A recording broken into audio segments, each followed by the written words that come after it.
नमस्कार, राधे राधे, जय हिंद। कैसे हैं आप सभी? मैं जितेंद्र सोनी स्वागत करता हूं आपका खान ग्लोबल स्टडीज के इस डिजिटल प्लेटफॉर्म पर। आशा है आप सभी लोग अच्छे होंगे, मस्त होंगे, बड़े ही आनंद के साथ आप अपनी तैयारी कर रहे होंगे। कैसे हैं आप? कैसी आपकी तैयारी चल रही है?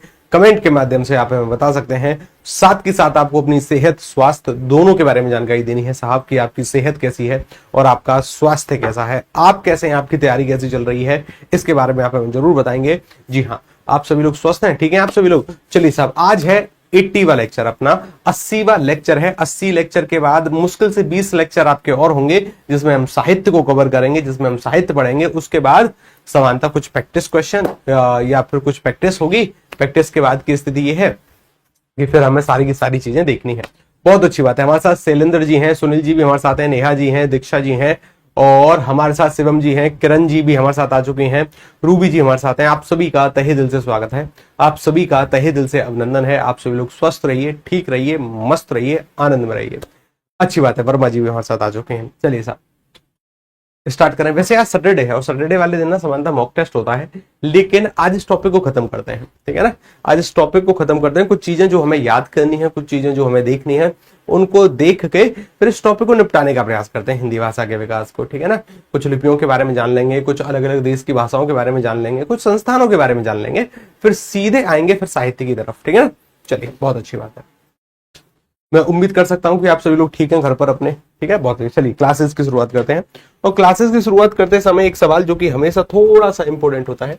इंपॉर्टेंट सवाल क्या है कि सर अगर हम विद्यार्थी हैं या विद्यार्थी होने का दावा कर रहे हैं या कह रहे हैं कि साहब हम विद्यार्थी हैं, तो समानता ये देखिएगा कि अगर आज आप कोई टॉपिक पढ़ेंगे, जैसे अगर आज आप हिंदी पढ़ने वाले हैं तो हिंदी में आप ये टॉपिक, अगर आज आप हिस्ट्री पढ़ेंगे तो साहब हिस्ट्री में आप ये टॉपिक, पॉलिटी पर अगर आज आप प्रैक्टिस करेंगे तो सर ये टॉपिक।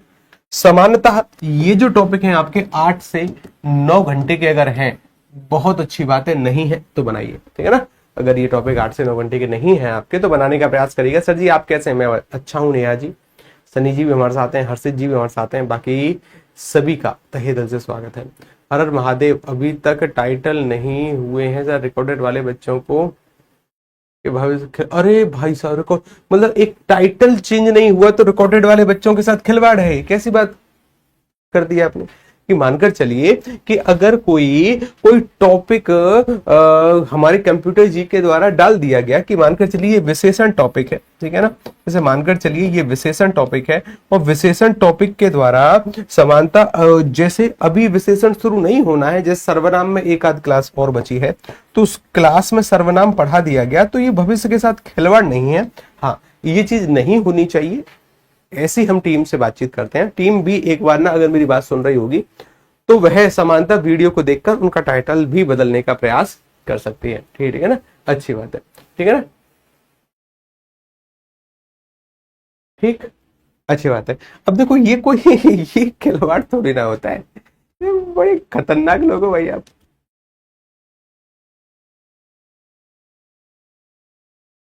चलिए बहुत अच्छी बात है। ठीक है ना, अरे आप तो दिल में है साहब। और ऑनलाइन वाले विद्यार्थी तो ऑनलाइन है। हाँ, लेकिन मैं टीम से बोल दूंगा कि समानता अगर कोई विशेषण टॉपिक है तो या फिर जिस क्लास में जो चीज पढ़ाई गई है ना उसी के हिसाब का उसका नामकरण कर दे। ठीक है ना, मैं बोल दूंगा। शायद ये चीजें मंडे तक आपकी हो जाएंगी या फिर मैं टीम को लिखकर भी एक बार सेंड करने का प्रयास करता हूँ। ठीक है ना, चलिए स्टार्ट करें। ठीक है सर, क्लास के बाद, अरे क्लास के बाद थोड़ी ना 8 घंटे की क्लासेस का टाइम सम्मिलित है इसमें। ठीक है ना, क्लासेस का टाइम सम्मिलित है साहब इसमें। चलिएगा साहब, देखो अब यहां पर देखिएगा, अगर आज आपने कोई टॉपिक पढ़ा है, अगर आज आपने कोई टॉपिक पढ़ा है तो आज पढ़े हुए टॉपिक का 7 दिन के बाद रिवीजन, 14 दिन के बाद रिवीजन और समय मिल जाएगा तो 21वें दिन के बाद आपको उसका रिवीजन करना है। ये समानता आपको 1-2 घंटे तो रिवीजन के लिए निकालने ही है। ठीक है ना, चलिए आज जैसे सैटरडे और सैटरडे के दिन वैसे तो डाउट सेशन भी होता है। चलो पहले ना 10-20 मिनट आप अपने डाउट पूछो, उसके बाद फिर टॉपिक पर आते हैं। किसी का कोई डाउट है तो डाउट एक एक करके पूछो। ठीक है ना, किसी का कोई डाउट है तो कोई भी डाउट और समानता किसी भी टॉपिक से। ठीक है ना,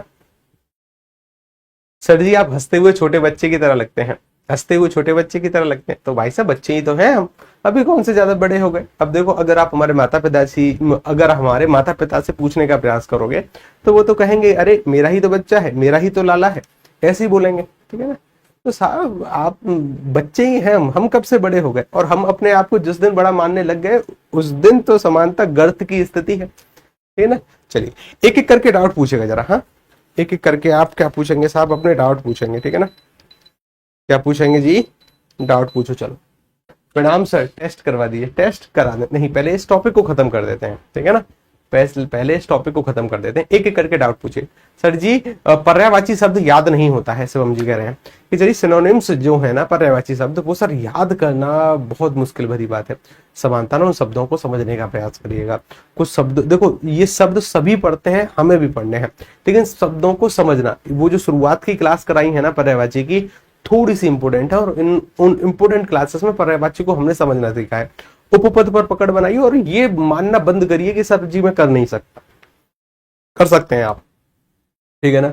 सर जी मेरी बुआ, सर जी मेरी बुआ याद, अच्छा आपकी बुआ की याद, अरे साहब अब बुआ की याद तो साहब आती है अमृता जी, ठीक है ना, आती है, खूब आती है, ठीक है ना। हम सिसक सिसक कर रोते भी हैं, ठीक है ना, रोते हैं छुप छुप कर कि बताइए बताओ, ऐसा ऐसा कोई दिन नहीं जिस दिन बुआ जी की याद ना आए, ठीक है ना, डेली आती है। सर कारक में डाउट है, एक बार कारक, कारक में ना आप मुझे बताइए कि कारक में किस तरीके का डाउट है, ठीक है ना, कारक में किस तरीके का डाउट है, फिर उसी के बारे में बातचीत करते हैं। किस कारक में डाउट है उसको अभी हम यहाँ पर देखने का प्रयास करते हैं। सर जी श्रुति सर बिनादर नोट्स अभी तक नहीं आया है जो आपने दिया था, अभी तक नोट्स ही नहीं आए, वाह चलो ठीक है। आज शाम को बैठ करना, एक दो बैच और हैं जहां पर हमें नोट्स के बारे में चर्चा करनी है, नोट्स उस बैचेस में देने का प्रयास करना है। तो समानता ना उस बैच पे भी कुछ नोट्स जाएंगे और आपके बैच में भी श्रुति सम भिन्नार तक के कुछ शब्द डालने का प्रयास करते हैं हम, ठीक है ना, अच्छी बात है। ऐसे कैसे भूल सकते हैं श्रीमान जी, हाँ ये भी बात सही है। सर जी वाक्य बता दीजिए। सर जी मैंने आपको जो क्लास चलती है 10-20 पे वो मुझे शो नहीं करती, अच्छा कि वो मुझे शो नहीं करती है, तो ये तो टेक्निकल ग्लिच है शायद कुछ, तो हो सके तो टेक्निकल टीम से अगर आप संपर्क करेंगे तो बहुत अच्छी बात है। सर पढ़ते समय नींद बहुत आती है, अब आप स्वस्थ हैं, ठीक है ना, अगर आप पढ़ते समय आपको नींद आ रही है तो सर जी आप जो क्लास स्टार्ट करने से पहले टेस्ट देते हैं वो सर पूरा नहीं हो पाता है, क्योंकि लाइव क्लास भी करनी होती है और समय नहीं मिलता है। क्या करें, देखिए समानता ना एक दो ही सब्जेक्ट लिखने का प्रयास करना है, ऐसे नहीं कि साहब आपने बहुत सारे टॉपिक लिखे हैं, टॉपिक के साथ पढ़िए, और लेकिन समानता एक सब्जेक्ट या दो सब्जेक्ट, इससे ज्यादा नहीं कि आप हिस्ट्री भी पढ़ेंगे, मैथ भी, रीजनिंग भी, पॉलिटी भी, वो फिर कंप्लीट नहीं हो पाएगा, ठीक है ना। सर जी रंगारंग में कौन सा समास है, भाई साहब रंगारंग में कौन सा समास है, देखो वास्तविक रूप से जहां पर शब्दों की आवृत्ति होती है ना वहां अव्ययीभाव समास होता है, ठीक है ना। क्या होता है सर जी, जूम मीटिंग कब करवाएंगे, हाँ जूम मीटिंग के लिए टीम ने कहा है इस सैटरडे को तो पॉसिबल नहीं हुआ, क्योंकि हमारे जो टेक्निकल टीम वाले भैया थे ना वो किसी कारणवश अपने घर चले गए, यानी छुट्टी पर चले गए। वैसे आज हमें जूम मीटिंग करनी थी, वो अभी छुट्टी पर है, तो छुट्टी पर होने के बाद प्लान करते हैं नेक्स्ट सैटरडे के लिए या फिर बीच में किसी मंगलवार या बुधवार को, जो आने वाला मंगलवार या बुधवार होगा, जैसे ही वो घर से वापस आते हैं तुरंत आपके एक बैच में वीडियो मतलब जूम मीटिंग करते हैं, ठीक है ना। चलिए राम ने रावण को मारा, इसमें फर्क है। देखो एक बात को ध्यान से समझो, देखो राम ने रावण को मारा, राम कि सर इस वाले वाक्य में अगर हम कारक निकालने का प्रयास करें साहब, क्या निकालने का, कारक, कि सर कारक इसमें कौन सा होगा, कि साहब कारक इसमें कौन सा हो सकता है। अब देखो पूरा ध्यान बोर्ड पर रखिएगा, कैसे, इससे दो सवाल बनेंगे। पहला सवाल कि सर यहां पर कारक चिन्ह बताइए, कि सर यहां पर कारक चिन्ह कौन सा होगा, कि सर ये राम ने, राम तो करता है और कर्ता कारक की विभक्ति भी है, कर्ता कारक है। पहला सवाल तो ये होगा कि अगर सर उसने इसको ना देकर इसको दिया कि साहब मुझे यहां पर कारक बताओ, तो सर रावण ये तो सर कर्म है तो सर यहां पर सर कर्म कारक होगा, कर्म कारक की विभक्ति भी है, गॉड कर्म है, ठीक है ना, कर्म कारक है। लेकिन अगर उसने किसी के नीचे हाईलाइट नहीं किया और हमसे पूछ दिया कि साहब बताइए कारक कौन सा होगा, क्या पूछ दिया, किसी के भी नीचे कुछ भी नहीं रखा और पूछ दिया कि बताओ साहब कारक कौन सा होगा, तब हमारा उत्तर क्या होगा, कि तब हमें क्रिया को देखना है कि क्रिया किसके लिए आई, प्रधान कौन है, कि भाई मारा है, किसको मारा है, रावण को। मूल रूप से सर यहां पर अगर मुझे एक उत्तर करना हो और अगर मुझसे पूछा गया हो कि यहां पर कौन सा कारक है, कर्म, दोनों ही कारक हैं। यूपीएसआई ने भी इसी तरीके का सवाल पूछा कि बताइए इस वाक्य में कौन से कारक हैं या फिर किस किस प्रकार के कारक हैं। तो वहां पर उत्तर हुआ कि यहाँ पर कर्ता कारक भी और यहाँ पर कर्म कारक भी है, दोनों ही कारक हैं। लेकिन अगर कोई एक ही सवाल पूछ दिया जाए फिर हमारा उत्तर होगा कर्म कारक। क्या होगा? कर्म, क्योंकि क्रिया कर्म की रिया ही है। ठीक है ना, ध्यान रखिएगा, इस वाली बात पर थोड़ा बहुत गौर करना। चलो अब आपको आगे लेकर चलते हैं आपके टॉपिक की तरफ। ठीक है ना साहब, कहां लेकर चलते हैं आपको? टॉपिक की तरफ। सर जी जितनी बार राम ने रावण को बाण से नहीं मारा होगा उससे ज्यादा तो हम लोग पूछ पूछ कर रावण को मार चुके हैं। पूछ पूछ कर रावण को मार चुके हैं। ठीक है, रावण वैसे भी अभी दशहरा आने वाला है और दशहरे पर अगर आप पतंग वतंग चलाते हो ना, मतलब उड़ाते हो, तो थोड़े बहुत शहरी क्षेत्रों में पतंग मत उड़ाने का प्रयास करना। ठीक है ना, हाँ, शहरी क्षेत्रों में अगर आप पतंग उड़ाओगे हो सकता है किसी बाइक वाले की गर्दन वर्दन में कोई मांझा वाजा फंस जाए। ठीक है ना, समानता कुछ लोग दशहरे पर भी पतंग उड़ाते हैं। चलो साहब, हिंदी भाषा का विकास और हिंदी भाषा के विकास के संबंध में कुछ सवालों को मुझे उत्तर बताओ। मुझे बताओ मालवी का विकास किस अपभ्रंश से हुआ है? मालवी का विकास, एक सवाल मैंने आपसे पूछा कि साहब मालवी एक बोली है, मैंने पूछ दिया मालवी, मालवी का विकास किस अपभ्रंश से हुआ है? ये राजस्थान एसआई का सवाल था।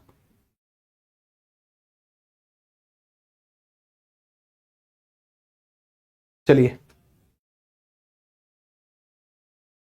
सर जी आप रसचंद अलंकार टॉपिक नहीं करवाएंगे? क्यों नहीं भाई, क्यों नहीं होंगे? सब कुछ होंगे, क्यों नहीं होंगे? रसचंद अलंकार के टॉपिक जरूर होंगे साहब। चलो साहब बताइए कि मालवी किस अपभ्रंश से विकसित हुई है? मालवी किस अपभ्रंश से विकसित हुई है साहब? मालवी किस अपभ्रंश से विकसित हुई है? सौरसेनी किससे हुई है? कि सर अगर हम मालवी की बात करें तो मालवी आती है राजस्थानी हिंदी के अंतर्गत। किसके अंतर्गत आ रही है सर? ये आ रही है राजस्थानी हिंदी के अंतर्गत मालवी निकल रही है। राजस्थानी हिंदी का विकास कहां से हुआ है? राजस्थानी हिंदी की सर जी कल हमने एक शॉर्ट ट्रिक पढ़ी कि एक हमारी अपभ्रंश की एक शाखा है जिसका नाम है सर सौरसेनी अपभ्रंश। सौरसेनी अपभ्रंश कि भाई शोर करती हुई राजस्थानी गुजरी चली गई, शोर करती हुई राजस्थानी गुजरी चली गई। तो सर हमें पता चलता है सौरसेनी अपभ्रंश से ना पश्चिमी गुजरी शोर करती हुई राजस्थान चली गई। तो एक तो बनती है सर यहां से पश्चिमी हिंदी, कौन सी बनती है सर? पश्चिमी हिंदी का विकास सर यहां से होता है, राजस्थानी हिंदी का विकास सर यहां से होता है और गुजराती का सर विकास यहां से होता है। किसका विकास होता है? गुजराती का भी विकास यहां से किया जाता है। तो शोर करती हुई पश्चिमी गुजरी राजस्थान चली गई। ठीक है ना, ध्यान रखिएगा, अच्छी बात है। अगर मैं आपसे पूछूं कि बताइए साहब अवधि का विकास कहां से हुआ है? अवधि किस की उपबोली है? मतलब अवधि किस उपबोली के अंतर्गत आने वाली है? किस उपबोली के अंतर्गत? तो हमें पता है अवधि बघेली छत्तीसगढ़ी। अवधि बघेली छत्तीसगढ़ी सर ये पूर्वी हिंदी का पार्ट है। किसका पार्ट है? पूर्वी हिंदी का।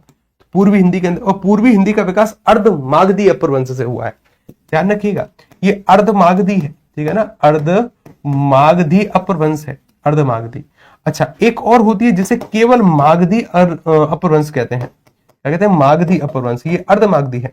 मागधी से किसका विकास हुआ है? कि सर मागधी से एक तो बिहारी हिंदी निकली है कि सर बिहारी बाबू कि असमिया बांग्ला और उड़िया सीख गया। ठीक है ना, बिहारी बाबू या बिहारी लड़का असमिया बांग्ला और उड़िया सीख गया, ऐसी कुछ ट्रिक हमने पढ़ी थी। तो बिहारी हिंदी तो है ही सर, असमिया भी यहां से बनी है, असमिया को शास्त्रीय भाषा भी बनाया गया। कि सर ओडिया यहां से बनी है, ओडिया कि सर मूल रूप से एक बांग्ला यहां से बनी है। ठीक है ना, कौन सी बनी है? बांग्ला यहां से बनी है। तो सर यहां से इनका विकास हुआ है, बहुत अच्छी बात है। चलो साहब आगे बढ़ते हैं, आगे बढ़ते हैं। अब देखो यहां पर कुछ कुछ संस्थानों को देखना। किसको देखें सर? कुछ कुछ संस्थानों को देखते हुए चलिए, फिर कुछ सवालों पर प्रैक्टिस कराएंगे आपकी। कुछ कुछ संस्थानों को देखते हुए चलिए साहब। संस्थान संस्थान संस्थान, ये रहे साहब कुछ संस्थान, आज निपटाते हैं इसको। ठीक है ना, आज निपटाते हैं इसको। कल सर हमने एक संस्थान देखा जिसका नाम था नागरी प्रचारणी सभा। नागरी प्रचारणी सभा की स्थापना 16 जुलाई 1983। अभी याद करो, पीछे का कोई काम नहीं। 16 जुलाई 1983। अच्छा, स्थापना करने वाले सर ये 3 छात्र थे 9वीं कक्षा के, लेकिन मूल रूप से जो अध्यक्ष बने ना वो बने बाबू श्याम सुंदर दास। तो बाबू श्याम सुंदर दास इसके पहले अध्यक्ष बन रहे हैं, तो इनकी स्थापना का ही श्रेय इन्हीं को दिया जा रहा है। ठीक है ना। तो कौन है? बाबू श्याम सुंदर दास। नागरी प्रचारणी सभा की स्थापना। नागरी प्रचारणी सभा का कार्य कि सर ये हिंदी के विकास में कार्य करेगी और हिंदी के विकास या उन्नति के लिए सबसे अग्रणी संस्था है। आगे बढ़िए। इसके बाद सर एक और संस्थान आती है जिसका नाम है प्रेस सूचना ब्यूरो। 1919 में इसकी स्थापना है, दिमाग में थोड़ा बहुत ध्यान रखना, 1919। इससे पहले पढ़ी थी सर नागरी प्रचारणी सभा, 16 जुलाई 1983। 1983 को तीसरा विश्व हिंदी सम्मेलन भी हुआ है, ध्यान रखिएगा। ठीक है ना। 1919। प्रेस सूचना ब्यूरो सरकार की एक नोडल एजेंसी है, एक नोडल एजेंसी जो सरकार के आदेशों को प्रकाशित करवाती है। ठीक है ना साहब। आगे बढ़िएगा जरा। ठीक है, आगे बढ़े। अब देखो यहां पर देखने का प्रयास, एक है सर दक्षिण भारत हिंदी प्रचार सभा। कौन सी है? दक्षिण भारत हिंदी प्रचार सभा।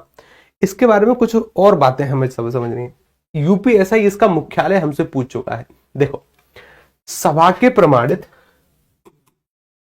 प्रमाणित प्रचारकों के द्वारा दक्षिण के 4 प्रांतों गांव गांव में हिंदी पढ़ाने की व्यवस्था तथा एतद द्वारा राष्ट्रभाषा एवं राजभाषा हिंदी के लिए दक्षिण भारत भर में अनुकूल वातावरण सुनिश्चित कराना, हिंदी के विकास के लिए विभिन्न क्षेत्रों में हिंदी को हर प्रकार से समृद्ध बनाने में योगदान देना, ये इसका कार्य है। अभी आपने देखा होगा कि दक्षिण भारत में ना भाषाई विवाद बहुत जोर से उभरने लगा। कि अगर आपने महाराष्ट्र में देखा होगा कि महाराष्ट्र में समानता जो लोग मराठी नहीं बोल रहे थे उनको कहा गया कि जाओ भाई हमारे राज्य से, अपने अपने राज्य में जाकर काम करो। देखो, भाषाई आधार पर किया गया भेदभाव ये केवल अल्प बुद्धि का प्रमाण है। ठीक है ना।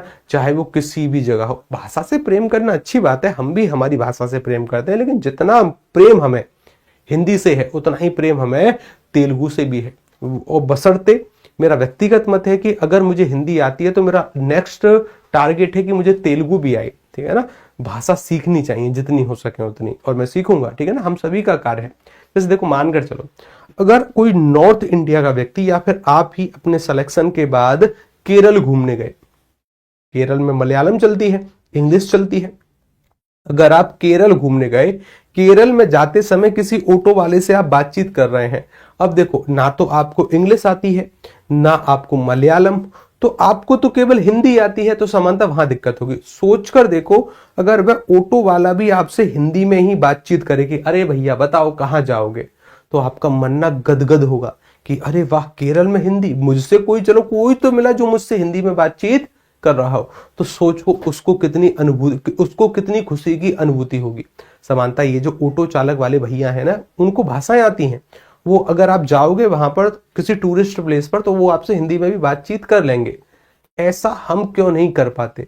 कैसे कि अगर कोई साउथ इंडिया से कोई व्यक्ति नॉर्थ इंडिया घूमने आ रहा है, मतलब कोई केरल का व्यक्ति अगर दिल्ली घूमने आया या फिर मथुरा घूमने आया या फिर वाराणसी आया, तो अगर उस व्यक्ति को जो केरल से आया है, हमारे यहां पर कोई ऐसा व्यक्ति जो उससे मलयालम में बातचीत कर ले, तो सोचो उसका हृदय कितना प्रसन्न होगा। ठीक है ना। लेकिन ना, हमें तो सर बस हम तो हिंदी, केवल हिंदी, हिंदी ही हिंदी, कि हिंदी के अलावा हमने कोई दूसरी भाषा सीखी ही नहीं, हमारे पाठ्यक्रम में नहीं है। मैं शुक्रगुजार हूं कुछ सरकारों का कि जिन्होंने अब राष्ट्रीय शिक्षा नीति के तहत भाषाओं को सीखने पर जोर देने का प्रयास किया है। ठीक है ना, कि आप ना हिंदी के साथ साथ कोई एक भाषा भी सीख सकते हैं, यानी अपनी क्षेत्रीय भाषा के साथ साथ एक भाषा भी आप अपने पाठ्यक्रम में सम्मिलित कर सकते हैं, जरूरी है। सोचो, जब हम किसी दूसरे स्टेट में जा रहे हैं, सामने वाला व्यक्ति अगर आपसे हिंदी में बात कर रहा है तो हम प्रसन्न हो रहे हैं, लेकिन ये आपका भी कर्तव्य है। वहां से अगर कोई व्यक्ति आ रहा है तो आपके यहाँ का भी व्यक्ति कोई उससे उसकी भाषा में बात करेगा तो उसको कितना अच्छा महसूस होगा। पूरा भाषाई विवाद यहीं पर टिका हुआ है। अगर ये चीज सॉल्व हो गई ना तो समानता चीजें सॉल्व हो जाएंगी। हर एक भाषा का सम्मान करना है आपको, ध्यान रखिएगा। अगर आपके द्वारा समाज में कोई कुकृत्य हुआ ना तो सबसे पहले वहां पर 2-3 लोगों की मृत्यु हो जाएगी। एक तो हमारी कि हम शायद आपको सिखा नहीं पाए, पीढ़ी दर पीढ़ी चली आ रही परंपरा की, या आपके माता पिता के सम्मान की। ठीक है ना। तो समाज में कोई कुकृत्य नहीं, कोई भाषाई आधार पर विवाद, कोई किसी दंगे में अगर आप सम्मिलित होते हैं या फिर कुछ भी, बिल्कुल नहीं होना है। ठीक है ना, ध्यान रखिएगा। चलिए, तो देखो ये है दक्षिण दक्षिण भारत हिंदी प्रचार सभा, इसके बारे में कुछ और बातें समझो, ठीक है ना। इसके बारे में कुछ कि राष्ट्रीय स्तर पर संगोष्ठियां, कार्यशालाएं, विचार मंच, कवि गोष्ठियां, कवि लेखक समादार, भाषण मालाओं का आयोजन करना इसका कार्य है। अनुवाद के क्षेत्र में दक्षता प्रदान करने वाले स्नातकोत्तर डिप्लोमा पाठ्यक्रम तथा अनुवाद कार्य करने की सुविधाएं प्रदान कराना इसका कार्य है। हिंदी और अंग्रेजी के अलावा दक्षिण की सभी भाषाओं में कंप्यूटर संसाधित मुद्रण सुविधाएं, मतलब टाइपिंग की सुविधाएं उपलब्ध करवाना इसका कार्य है। उसके साथ साथ इसका एक ध्येय वाक्य है। इसका ध्येय वाक्य क्या है? एक राष्ट्रभाषा हिंदी हो, एक हृदय हो भारत जननी। ये इसका ध्येय वाक्य है। किसका? दक्षिण भारत हिंदी प्रचार सभा, दक्षिण भारत हिंदी प्रचार सभा का ध्येय वाक्य एक राष्ट्रभाषा हिंदी हो, एक हृदय हो भारत जननी, ठीक है ना, ध्यान रखिएगा। ये चीज हमें पता चली। इसके साथ साथ सर इसकी स्थापना जो हो जाएगी, ये हो जाएगी 17 जून 1918। अभी याद करो इसको, ठीक है ना, कि सर इसका ध्येय वाक्य क्या है? इसका ध्येय वाक्य एक राष्ट्रभाषा हिंदी हो, एक हृदय हो भारत जननी। मतलब ये दक्षिण भारत में जो हिंदी की प्रचार सभा है, ये ध्येय वाक्य बना रही है, भाषा एक ही होनी चाहिए हिंदी, और एक हृदय हो भारत जननी, की भारत की जननी का एक ही हृदय होना चाहिए, ठीक है। स्थापना होगी सर इसकी जून 1918 में। अच्छा, अगर मैं आपसे पूछूं नागरी प्रचारणी सभा की स्थापना 16 जुलाई 1983, प्रेस सूचना ब्यूरो की स्थापना 1919, दक्षिण भारत हिंदी प्रचार सभा की स्थापना 17 जून 1918। ध्यान रखिएगा, 17 जून 1918। प्रेस सूचना ब्यूरो इससे पहले पढ़कर आए थे 1919। कि सर इसकी उद्घाटन जो करता है वो है एनी बेसेंट। संस्थापक के रूप में जो इसके प्रथम अध्यक्ष माने जा रहे हैं वो है महात्मा गांधी। मुख्यालय यूपीएसआई ने पूछा कि दक्षिण भारत हिंदी प्रचार सभा का मुख्यालय कहां है, तो सर वो दक्षिण से ही संबंधित था, तो सर इसका मुख्यालय चेन्नई में। ध्यान रखिएगा, ये प्रीवियस ईयर का सवाल है, तो आ सकता है कि दक्षिण भारत हिंदी प्रचार सभा की स्थापना करने वाले व्यक्ति कौन है? सर स्थापना प्रथम संस्थापक महात्मा गांधी, उद्घाटनकर्ता कौन है? एनी बेसेंट, ठीक है ना, उद्घाटनकर्ता कौन है? Annie Besant. स्थापना कब होती है? 17 जून 1918। ध्येयवाक्य क्या है दक्षिण भारत हिंदी प्रचार सभा का? एक राष्ट्रभाषा हिंदी हो, एक हृदय हो भारत जननी, ठीक है ना। 1964 में से राष्ट्रीय महत्व की संस्था घोषित कर दिया गया। 1964 में क्या कर दिया जा रहा है कि भाई राष्ट्रीय महत्व की संस्था। इसके बाद की कहानी, इसके बाद की कहानी आती है साहब राजभाषा विभाग की। किसकी कहानी आती है? राजभाषा विभाग की। राजभाषा विभाग की जो स्थापना है सर ये जून 1975 में की जाएगी, इंदिरा गांधी के समय के आसपास, ठीक है ना, जून 1975, ठीक है साहब। राजभाषा संबंधी संवैधानिक और कानूनी उपबंधों का अनुपालन सुनिश्चित करने और संघ के सरकारी कामकाज में हिंदी के प्रयोग को बढ़ावा देने के लिए गृह मंत्रालय के एक स्वतंत्र विभाग के रूप में जून 1975 में राजभाषा विभाग की स्थापना की गई। ये सवाल एसआई ने पूछा हुआ है कि राजभाषा विभाग किसके अंतर्गत कार्य करता है? राजभाषा विभाग गृह मंत्रालय के अंतर्गत कार्य करने वाला एक स्वतंत्र निकाय है, ठीक है ना, गृह मंत्रालय के अंतर्गत कार्य करता है।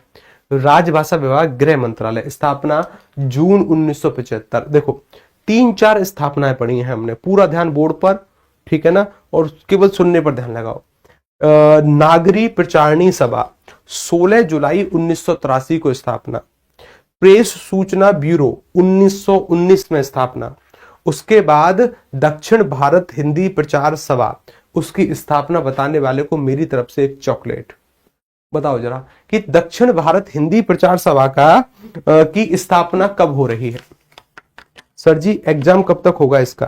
कि साहब इसका जो एग्जाम है ना, ये एग्जाम होने की संभावना जो निकल कर आ रही है, जहां तक मेरा मानना है, ठीक है ना, मैं हो सकता है कि गलत भी हूं, हो सकता है कि मैं सही भी हूं, लेकिन लगभग मार्च के करीब, ठीक है ना।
वाह, फिर से माइक बंद हो गया, फिर से माइक बंद हो गया, आज फिर से माइक बंद।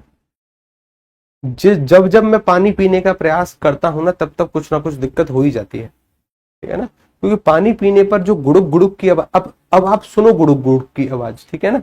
अब जब कभी भी हम पानी पियेंगे ना, तो माइक बंद करेंगे ही नहीं, क्योंकि बाद में फिर उसको ऑन करना हम भूल जाते हैं, ठीक है ना। पानी पिया और पानी पीने के बाद तुरंत पढ़ाना चालू, ठीक है ना, भूल गए, ठीक है ना।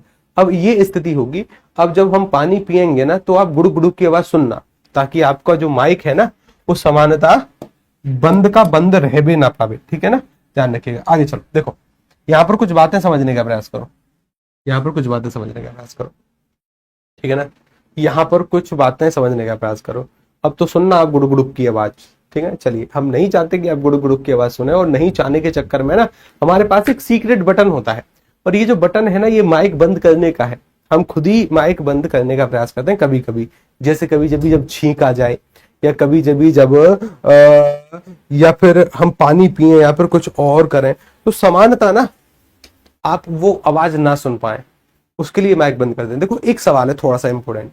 सवाल क्या है कि अगर सर हमें किसी कोर्ट की भाषा को चेंज करना होगा, चेंज मतलब चेंज नहीं, किसी कोर्ट की भाषा इंग्लिश के साथ साथ किसी और भाषा में करवाए जाने का प्रावधान होगा, तो राष्ट्रपति की मंजूरी चाहिए। केंद्र सरकार की तरफ से राष्ट्रपति की जो मंजूरी है, वह यही विभाग लेकर आने का कार्य करता है, ठीक है ना। उसके अलावा केंद्र सरकार के कर्मचारी, केंद्र सरकार की राजभाषा क्या है? हिंदी, यानी सभी सरकारी कामकाज हिंदी में होंगे। तो केंद्रीय कर्मचारियों को, जैसे मानकर चलो कि केंद्र में नौकरी लग गई किसी चेन्नई के विद्यार्थी की, ठीक है ना, तो केंद्र सरकार के कर्मचारी को हिंदी आनी चाहिए, और हिंदी आनी चाहिए तो उसके प्रशिक्षण का जो कार्य होगा, कि उसको हिंदी सिखाने का जो कार्य होगा, वो इसी विभाग का होगा, राजभाषा विभाग का। स्थापना 1975, जून 1975, ठीक है ना। कि वास्तविक रूप से आपके लिए एक सवाल थोड़ा सा इंपोर्टेंट है, केंद्र सरकार के कर्मचारी, जो केंद्र सरकार के साहब कर्मचारी है ना, उन कर्मचारियों के लिए जो हिंदी शिक्षण या जो हिंदी प्रशिक्षण का काम है ना, वो यही संस्था करती है, राजभाषा विभाग। इसके अलावा राजभाषा विभाग के कुछ और भी कार्य हैं। ये कई मामले भी सुनती है। मामले कैसे? कि सर ये जैसे केंद्रीय सचिवालय राजभाषा सेवा के गठन एक समग्र प्रवर्धन है, केंद्रीय हिंदी समिति से संबंधित मामलों की सुनवाई यही करेगी। साथ ही संघ की राजभाषा के रूप में हिंदी के प्रगामी प्रयोग से संबंधित सभी मामलों में समन्वय मतलब मध्यस्थता करना, या जिनमें प्रशासनिक शब्दावली, पाठ्य विवरण, पाठ्य पुस्तकें या प्रशिक्षण कार्यक्रम और उनके लिए अपेक्षित पुरस्कार शामिल है। जितने भी पुरस्कार इत्यादि होते हैं ना, वो सभी इसी के अंतर्गत आते हैं। उसके अलावा विभिन्न मंत्रालय विभागों द्वारा स्थापित हिंदी सलाहकार समितियों से संबंधित कार्य का समन्वय करना, मतलब बातचीत करना कि सभी विभागों में हिंदी को लेकर क्या कुछ योजनाएं लागू हैं, या कैसे कैसे कार्य चल रहा है। इसके बाद सर यहाँ पर क्या आता है? केंद्रीय अनुवाद ब्यूरो से संबंधित मामले, वो सब यही सुनती है। शिक्षण संस्थान योजना तथा केंद्रीय हिंदी प्रशिक्षण संस्थान से संबंधित मामले, मतलब राजभाषा विभाग कोई छोटा मोटा विभाग नहीं है। जितनी भी लघु संस्थाएं हैं, उन सभी के मामले यही सुनने का प्रयास करती है, नियम बनाने का प्रयास करती है, इत्यादि इत्यादि। एक बात समानता समझने का प्रयास करिए, राज्य गृह मंत्री इसके प्राधिकारिक इंचार्ज होते हैं, ध्यान रखिएगा, ठीक है ना। अच्छी बात है, आगे चलते हैं। इसके बाद सर एक संस्था आती है जिसका नाम है केंद्रीय हिंदी समिति। केंद्रीय हिंदी समिति, और केंद्रीय हिंदी समिति आपने अभी खूब चर्चा में सुनी होगी। क्यों? कि हिंदी भाषा में एक नया व्यंजन सम्मिलित किया है, और सम्मिलित करने का कार्य जो किया है वो केंद्रीय हिंदी समिति ने किया है। केंद्रीय हिंदी समिति का जो मुख्य कार्य है हिंदी का मानकीकरण करना, मतलब हिंदी का मानकीकरण तो है ही है। हिंदी का मानकीकरण क्यों? कि सभी सरकारी कामकाजों में हिंदी के प्रयोग को देखना, ये इसका कार्य है, और उसके लिए इसको मानकीकरण करना पड़ता है। सरकारी कामकाज में हिंदी का अधिक से अधिक उपयोग कैसे किया जाए, ये कार्य है केंद्रीय हिंदी समिति का। केंद्रीय हिंदी समिति की स्थापना इस समय थोड़ी सी प्रमुख हो जाती है कि सर केंद्रीय हिंदी समिति के अध्यक्ष भारत के प्रधानमंत्री हैं, ये भी मोस्ट इंपोर्टेंट सवाल है। पर इसकी जो स्थापना की जा रही है साहब, इसकी स्थापना हो रही है 2 दिसंबर 1987 को, ठीक है ना, 2 दिसंबर 1987।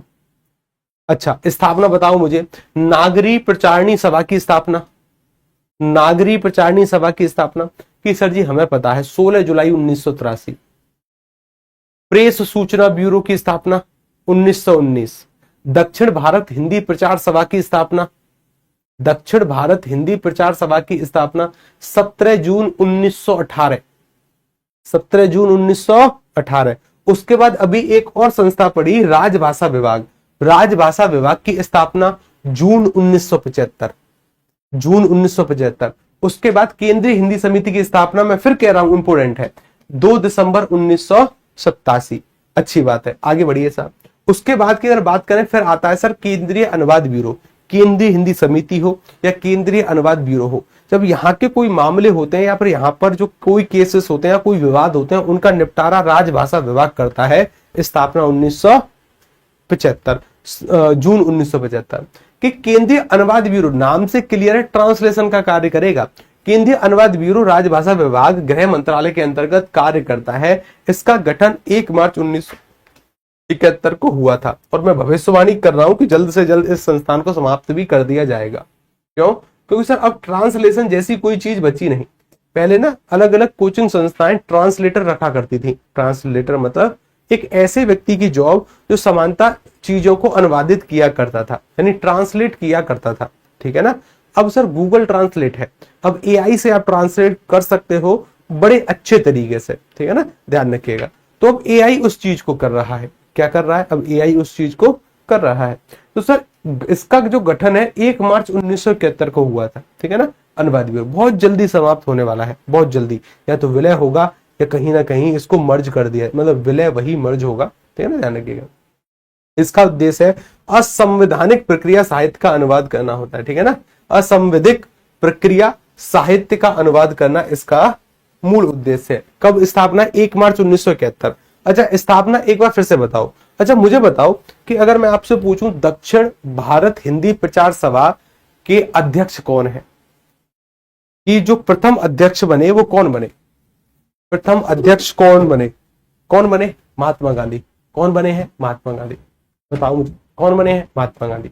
और महात्मा गांधी जी के बनने के बाद इसकी जो उद्घाटन करता है, उद्घाटन करता मतलब रिबन काटने वाले व्यक्ति, उद्घाटन करता आ जाती है एनी बेसेंट। ध्येय वाक्य क्या है? ध्येय वाक्य क्या है कि सर एक राष्ट्र हिंदी जननी से संबंधित कुछ ध्येय वाक्य है।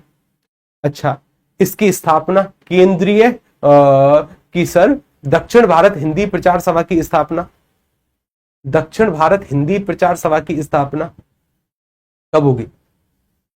दक्षिण भारत हिंदी प्रचार सभा की स्थापना, सही स्थापना हमें पता है 1918 में होती है।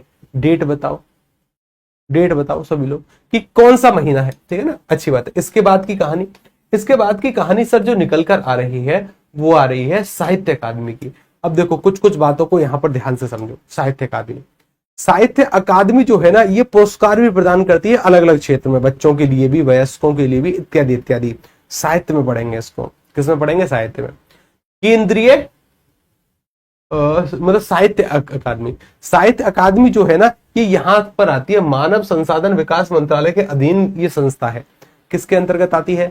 मानव विकास, मानव संसाधन विकास मंत्रालय के अंतर्गत आने वाली एक स्वतंत्र संस्था है केंद्रीय साहित्य अकादमी। और साहित्य अकादमी ना भारतीय साहित्य का दूसरा सबसे बड़ा पुरस्कार देने का प्रयास करती है, जिसका नाम ही साहित्य अकादमी पुरस्कार है। इसकी स्थापना हो जाएगी 1954 में, पहली बार 1955 में दिए जाएंगे। ऐसे इसकी स्थापना जो होगी ना ये होगी, ये इसकी स्थापना जो की जाएगी, इसकी स्थापना की जाएगी 1954 में। गठन का प्रस्ताव ये पूछा नहीं जाएगा। स्थापना होती है 12 मार्च 1954 को।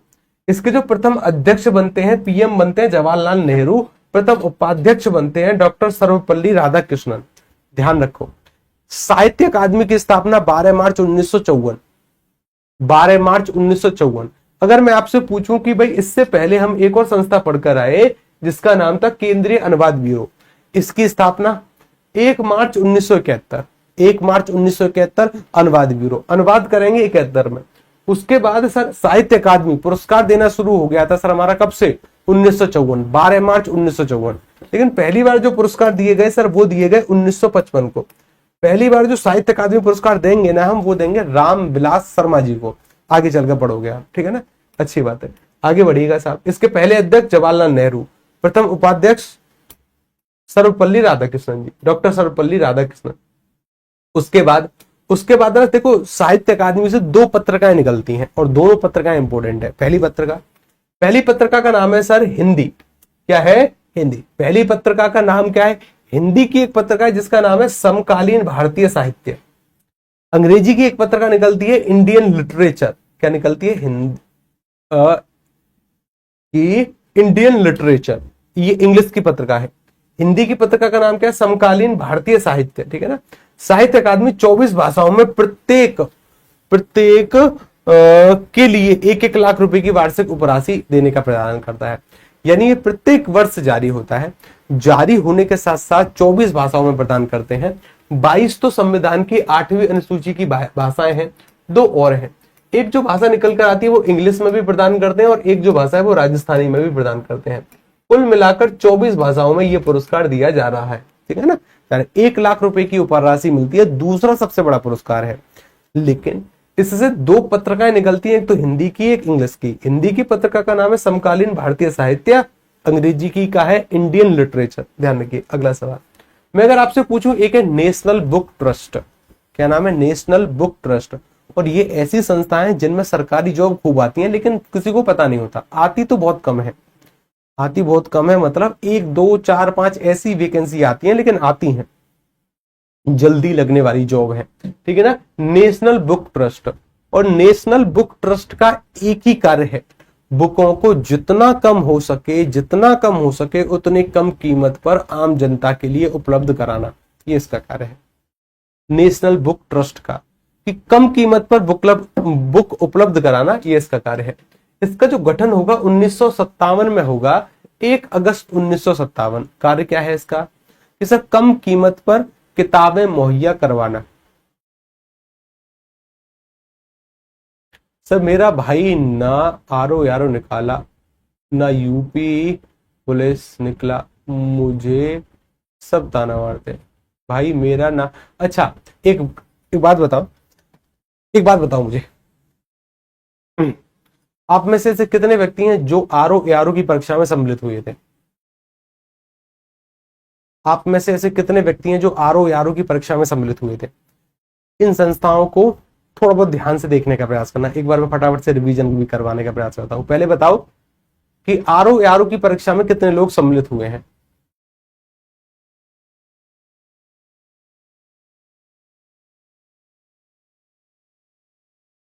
यश जी हुए हैं, विक्रम जी हुए हैं, और गुरुजी हम सम्मिलित हुए हैं। गुरुजी मैं यूपी से हूं, सर जी मैं एमपी से हूं। ठीक है। अगर आप आरओ एआरओ की परीक्षा में सम्मिलित हुए, अगर सफल हुए तो बहुत बहुत बधाई कि सर जी ये आपका पहला अटेम्प्ट था और आप सफल हुए हैं।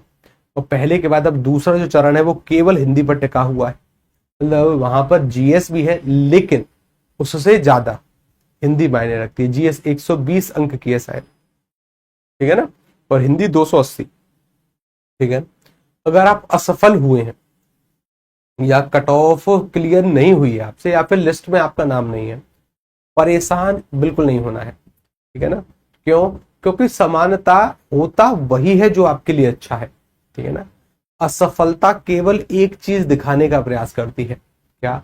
कि सफलता का प्रयास पूरे मन से नहीं किया गया। असफलता क्या है? असफलता एक सीखने का चरण है जो हमें यह सिखा कर गई कि सफलता का जो हम प्रयास कर रहे थे ना, कि हमें सफलता मिल जाए, वो पूरे मन से नहीं किया। ये अच्छा मौका है यूपीएसआई में जॉब पाने का। यहां पर सफलता का प्रयास करिए, अच्छे मन से करिए। ठीक है ना। कि यहां पर ऐसा बहाना नहीं, ठीक है ना, यहां पर ऐसा कोई बहाना नहीं। दिन रात एक करने की भी अगर आवश्यकता पड़े तो सर हम करेंगे, और बिल्कुल करेंगे। ठीक है ना।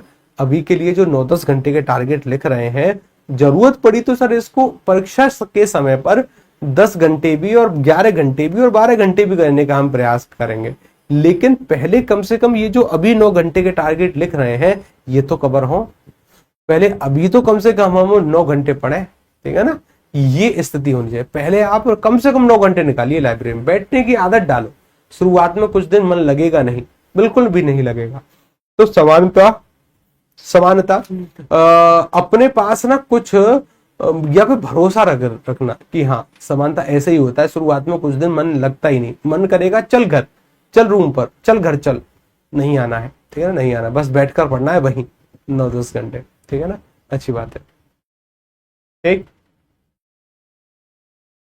सर जी, मैं लड़की हूं, मुझे शादी का ताना। शादी का ताना तो घर वाले किसके लिए नहीं देते, सभी के लिए। लड़कियों को तो समानता इस चीज से गुजरना पड़ता है। देखिए वास्तविक रूप से अगर आपको शादी का ताना देने का प्रयास कर रहे हैं तो उनसे देखो 1-2 वर्ष तो समानता लड़का खोजने में लगती है। माता पिता एक अच्छा लड़का खोजते हैं, 1-2 वर्ष तो जाती ही है। अगर आपके घर पर अभी शादी की बातचीत चल रही है तो कहने का मतलब है 1-2 साल का समय है आपके पास, निपटाइए इसको, ठीक है ना। चलिए देखो एक बार फटाफट से मैं रिवीजन करवाने का प्रयास करूं, अंतर भूल जाओगे। सबसे पहली जो संस्था सर हमने पढ़ी थी उस संस्था का नाम क्या था, वो थी सर नागरी प्रचारणी सभा। नागरी प्रचारणी सभा, और नागरी प्रचारणी सभा ना हिंदी के विकास में अग्रणी संस्थान है।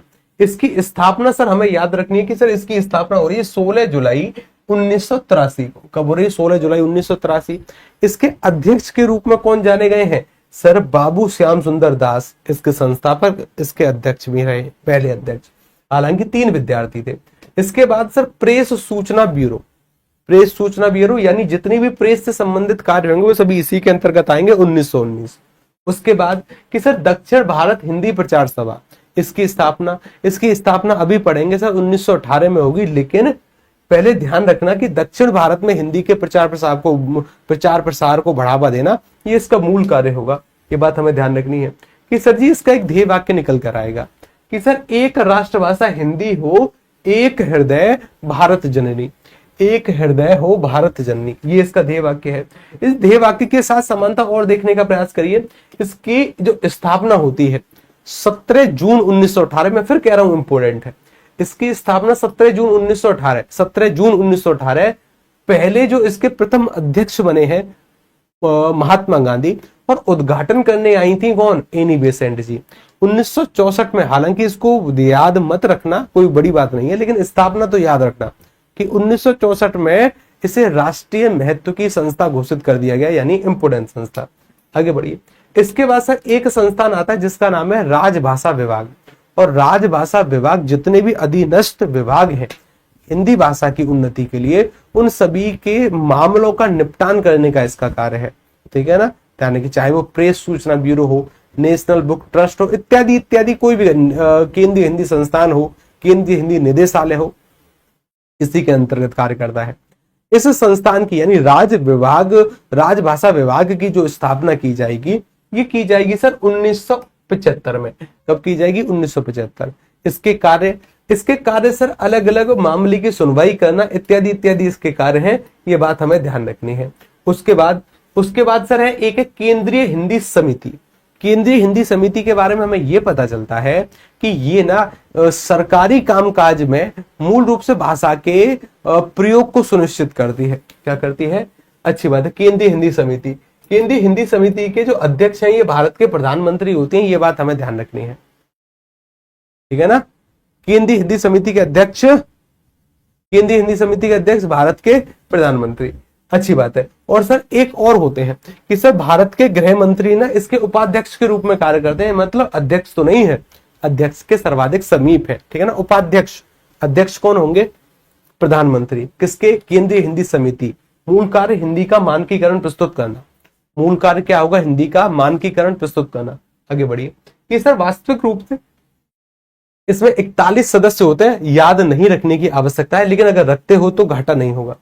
2 दिसंबर 1987 को क्या होता है सर? इसकी स्थापना 2 दिसंबर 1987।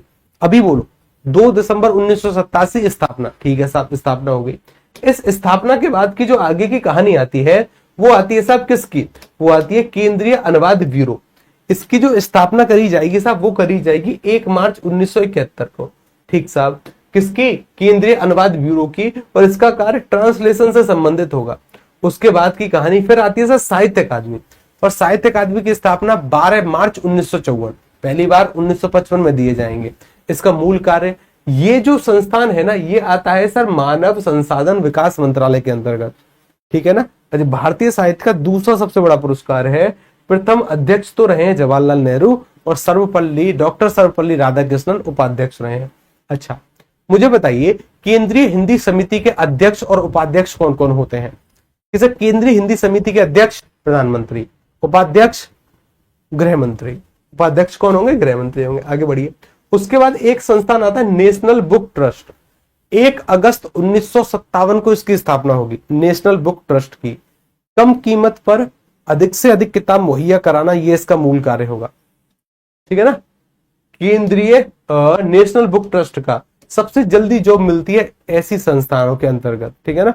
कभी सर्च किया करो कि नेशनल बुक ट्रस्ट वैकेंसी या साहित्य अकादमी वैकेंसी या केंद्रीय हिंदी समिति कैरियर या वैकेंसी, कुछ 2-3 वैकेंसी आती हैं। लेकिन देखो सुनो, मैं आपको एक सत्य बात बताऊं, बिल्कुल सत्य, मुझसे छोटा भाई है, ठीक है ना, मुझसे छोटा भाई है। एक संस्थान है सीडेक। क्या संस्थान है? सीडेक। सीडेक ना सामान्यतः एक टेक्निकल संस्थान है जो कि भारत सरकार के सभी सॉफ्टवेयर या जितने भी टेक्निकल टर्म्स होते हैं उस वही संस्थान देखने का कार्य करता है ना। सीडेक। सीडेक की एक विज्ञप्ति आई, उस विज्ञप्ति में केवल ग्रेजुएशन मांगा गया। क्या मांगा गया? ग्रेजुएशन। वैकेंसी थी 6। कितनी थी? 6। अब अगर इतने कम नंबर में वैकेंसी है तो ये समानता हर एक साइड पर मेंशन नहीं था, गजट में प्रकाशित हुआ, और गजट में प्रकाशित होने के साथ साथ अखबार में प्रकाशित हुआ, और अखबार मुझसे छोटा भाई पढ़ रहा था। क्या पढ़ रहा था? अखबार मुझसे छोटा भाई। ठीक है साहब। उसने अखबार में पढ़ा, ऑफलाइन फॉर्म था तो उसने ऑफलाइन फॉर्म भरकर डाल दिया, ऐसे ही खेल खेल में, तैयारी वैयारी कुछ नहीं। हाँ, लेकिन कंप्यूटर में वह बहुत अच्छा है, बहुत अच्छा मतलब कि सामान्यतः अगर वह प्राइवेट कंपनियों के लिए पहले काम किया करता था, लेकिन फ्रीलांसिंग, अगर कोई ऐप बनाना है, अगर कोई वेबसाइट बनानी है, इत्यादि इत्यादि ऐसे कार्य। ठीक है ना। लेकिन मैथ, रीजनिंग, जीएस पर उसकी पकड़ ना के बराबर थी, बिल्कुल जीरो। बिल्कुल क्या थी? जीरो। ठीक है। उसने पेपर में एक 5400 ग्रेड पे की वैकेंसी थी, उसने 6 वैकेंसी थी और उसने ऑफलाइन फॉर्म डाल दिया। ध्यान रखो, 6 वैकेंसियों के लिए मात्र 2 या 3 एप्लीकेशन उनके पास आए, सीडेक के पास। ये बात मुझे बाद में पता चली उसी के मुंह से। 2 या 3 मतलब किन्हीं व्यक्तियों ने अप्लाई किया, उनमें से एक वो था, मेरा छोटा भाई। ठीक है ना। अच्छी बात है। अप्लाई होने के बाद सर इसका टेस्ट हुआ। अब टेस्ट में कितने भी नंबर ले आए, कितने भी मतलब चाहे इसका एक भी सवाल सही हुआ, तब ये उस जॉब को प्राप्त कर लेगा। यही चीज हुई। इसका जो पहला पेपर हुआ वो हुआ जनरल कंपटीशन के आधार पर, जिसमें मैथ, रीजनिंग, जीके, जीएस और कुछ इंग्लिश के सवाल थे। ठीक है ना। ये उस टेस्ट में सम्मिलित हुआ, और टेस्ट में सम्मिलित होने के बाद तुरंत उसके 2 घंटे बाद उसका दूसरा पेपर था, जो कि टेक्निकल पेपर था। कट ऑफ टेक्निकल पेपर पर ही बननी थी। ठीक है ना। इसका जो पहला पेपर हुआ उसमें इसके नंबर आए थे 3 नंबर 100 में से। 100 में से 3 नंबर, क्योंकि इसके सवाल तो ज्यादा सही हुए, कुछ नेगेटिव मार्किंग भी थी, लेकिन कट पिटाकर इसके 3 नंबर आए थे 100 में से, और ये क्वालिफाई कर गया, क्योंकि बच्चे नहीं थे, 3 ही बच्चे थे, 6 जगह थी, ये क्वालिफाई कर गया। दूसरा जो पेपर था ना, वह भी समानता, चाहे इसके कितने भी अंक आते ये फिर भी क्वालिफाई करता, क्योंकि बच्चे ही नहीं थे। समानता इसके अंक आए 100 में से उसमें 70 के आसपास, क्योंकि इसका कंप्यूटर बहुत ज्यादा अच्छा था। कंप्यूटर, पाइथन, सीएसएस, जावा, ये सब लैंग्वेज इसको अच्छे से आती थी। तो 100 में से 70 अंक आए, सेलेक्ट हो गया। सोचो ना, कुछ भी नहीं इसको करना पड़ा, कुछ भी नहीं, कि मतलब 2 महीने में तो ज्वाइनिंग लेटर इसके पास आ ही गया, 2 महीने में मात्र। और आज 5400 ग्रेड पेपर सीडेक में कार्य कर रहा है। सैटरडे संडे तो छोड़ो, फ्राइडे तक इसका ऑफ है। ठीक है ना। फ्राइडे, सैटरडे, संडे 3 दिन ऑफ है। 5400 ग्रेड पे की जॉब है, यानी वर्तमान में अगर कोई आईपीएस ज्वाइन करेगा ना, उसके बराबर सैलरी है। पहले ही महीने जो इसकी खाते में जो पैसे आए वो लगभग 90,000 के आसपास। कितने? 90,000। किसी प्राइवेट कंपनी के लिए कार्य कर रहा था 40,000 में। तो ऐसी बहुत सारी संस्थानें होती हैं जहां से बहुत ज्यादा वैकेंसी आती हैं, हमें पता नहीं होता। उनमें से एक है नेशनल बुक ट्रस्ट, केंद्रीय हिंदी समिति, केंद्रीय हिंदी निदेशालय, केंद्रीय हिंदी संस्थान मुख्यालय आगरा में है। कभी सर्च करना कि कैरियर, अगर आप रील्स इत्यादि देख सकते हो तो 10-5 मिनट इनके कैरियर पेज को भी देखने का प्रयास किया करिए। ऑनलाइन वैकेंसी इनकी नहीं आती, ना के बराबर आती हैं, ज्यादातर ऑफलाइन होती हैं। और अगर आपको ऑनलाइन वैकेंसी चाहिए अच्छी सी, तो एक है दिल्ली यूनिवर्सिटी, उसके कैरियर पेज को सर्च किया करो। वहां पर 2 तरीके की पोस्ट होती हैं, एक होती है टीचिंग, एक होती है नॉन टीचिंग। नॉन टीचिंग जो पोस्ट है सभी की सभी गवर्नमेंट जॉब है, सभी की सभी, ठीक है ना, सभी की सभी गवर्नमेंट जॉब है। और ये यहां पर ना के बराबर एप्लीकेशन आते हैं, ना के बराबर, ठीक है ना। कुछ 2-3 दोस्त हैं जो कि डीयू में ही है, ठीक है ना, और वो तैयारी में, वो जिंदगी भर एसएससी की तैयारी करते रहे, कभी सिलेक्शन नहीं हुआ, लेकिन डीयू के पेपर में बैठे और सेलेक्ट हो गए क्योंकि एप्लीकेशन ही नहीं आते, ठीक है ना। सर्च किया करो कैरियर पेज को, ठीक है ना। पहले तो पता लगाओ कि सरकारी संस्थानें कौन कौन सी हैं और उनके कैरियर पेज को सर्च किया करो, या फिर थोड़ी बहुत आदत डालो शाम को आधे घंटे बैठने की और उनको कैरियर पेज को देखने की, ठीक है ना, ध्यान रखिएगा। डन। अब देखो जरा आगे बढ़ो। इसके बाद क्या होता है सर, एक आता है राष्ट्रीय बाल साहित्य केंद्र। इसका गठन 1979 में होगा। इसका जो होगा ना, इसका गठन किया जाएगा 1982 से। हर वर्ष नेशनल बुक ट्रस्ट एक सप्ताह राष्ट्रीय पुरस्कार सप्ताह के रूप में मनाता है, 14 नवंबर से 20 नवंबर तक। देखिए, अब नेशनल बुक ट्रस्ट ना दिल्ली में एक प्रदर्शनी आयोजित करेगा, और ये जो प्रदर्शनी होगी ये होती है सर 14 नवंबर से 20 नवंबर तक। और यहाँ इतनी सस्ती किताबें मिलती हैं कि पूछो मत, बहुत सस्ती, ना के बराबर मूल्यों पर। मतलब ऐसी किताब जो मार्केट में सामान्यतः 100 रुपए के आसपास की थी, नेशनल बुक ट्रस्ट उसी किताब को उसी वेलफेयर या फिर उसी मेले में सामान्यतः 3 या 4 रुपए की सेल करने का प्रयास करता है। मैं बोलता रहा हूं, नेशनल बुक ट्रस्ट का कार्य है कि कम कीमतों पर किताबों को उपलब्ध करवा देना।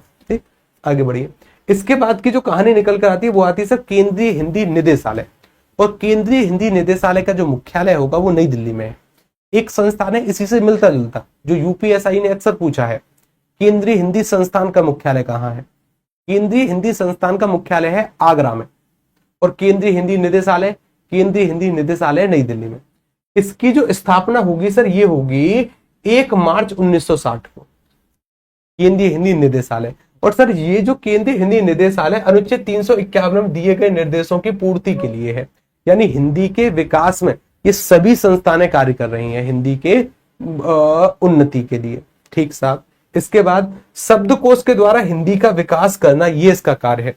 केंद्रीय हिंदी निदेशालय की एक डिक्शनरी भी आती है।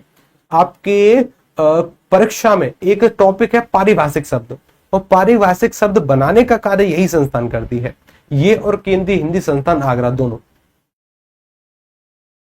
सर जी आप बहुत पुराने जमाने के लगते हो। हाँ बिल्कुल, मैं तो बहुत पुराने जमाने का हूं साहब, ठीक है ना।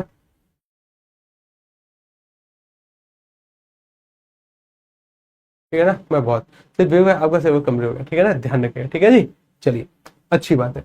इसके बाद की कहानी से केंद्रीय हिंदी निदेशालय के अंतर्गत विश्वविद्यालय आदि हिंदी साहित्य की स्थापना करना, ये इसका कार्य। देवनागरी लिपि के विकास, मतलब मूल रूप से हिंदी के विकास में कार्य करना इसका कार्य है। इसकी स्थापना को ध्यान में रखिएगा। और इसका मुख्यालय नई दिल्ली। स्थापना 1 मार्च 1960, 1 मार्च 1960। ठीक, कार्य हिंदी के विकास में अपना योगदान देना। उसके बाद सर एक आता केंद्रीय हिंदी निदेशालय के द्वारा ना कुछ पत्रिकाएं निकलती हैं। पत्रिकाएं क्या, एक तो सर भाषा नाम की पत्रिका द्वैमासिक आती है। भाषा नामक पत्रिका कहां से आती है, केंद्रीय हिंदी निदेशालय, यूपीएसआई का सवाल है, ठीक है ना, कि भाषा नामक एक पत्रिका जो है केंद्रीय हिंदी निदेशालय से निकलती है। कुछ पत्रिकाएं इसकी वार्षिक भी आती है, लेकिन भाषा थोड़ी सी इंपोर्टेंट है। आगे बढ़ी, उसका नाम ही भाषा है, पत्रिका का नाम ही भाषा है। इसके बाद कि सर कुछ वैज्ञानिक तकनीकी शब्दावली आयोग निकलते हैं, इनके बारे में देखेंगे कल वाली क्लास में, ठीक है ना। या फिर एक बार आप एक काम करना, इस फाइल को पढ़ने का प्रयास करना। 2-3 दिन से लगातार ये फाइल आपके सपोर्टिंग पीडीएफ में अपलोड हो रही है, ठीक है ना।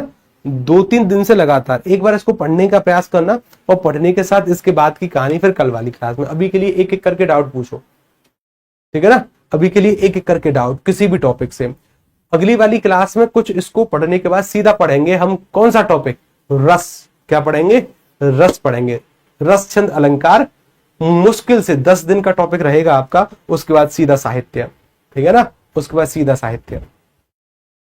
ये पीडीएफ तुरंत अपलोड हो जाएगी, ठीक है ना, तुरंत, ठीक है ना, ये फाइल तुरंत अपलोड होगी, ध्यान रखिएगा। सर जी मेरे पिताजी के नाम में एक लेटर में गलती है, तुरंत यूनिवर्सिटी से संपर्क करिए और उसको ठीक करवाने का प्रयास करिए, ठीक है ना, डन। ठीक, चलिए साहब, फिर मिलते हैं कल, तब तक नमस्कार, राधे राधे, जय हिंद।